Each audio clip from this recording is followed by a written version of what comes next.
అందరికీ నమస్కారం. ఈ క్షణం ఇది నా సక్సెస్ మీట్లా అనిపిస్తుంది. అలాంటి ఓవర్వెల్మింగ్గా నేను ఒక ఆనందం పొందుతున్నాను.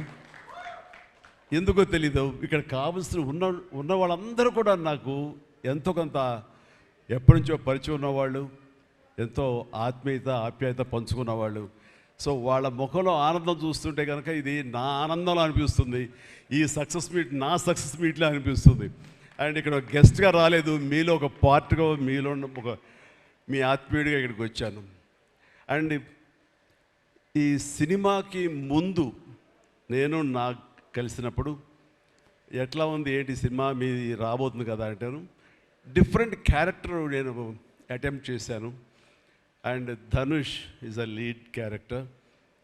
అంటే అదే నాకు ఎట్లాగా ఒప్పుకున్నామంటే తెలియదండి. రెగ్యులర్గా ఈ హీరో క్యారెక్టర్స్ ఇలాంటివన్నీ చేస్తూ నాకు ఎక్కడో కొంచెం డిఫరెంట్గా చేయాలి, కొత్త హొరైజన్ గేట్లు ఓపెన్ చేయాలనిపిస్తుంది.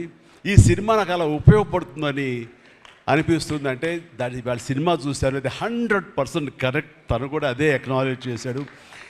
ఈ సినిమా తర్వాత ఒక 40 ఏళ్ళు ఉంటాను, ఇందాక తను అన్నమాట వాస్తవం.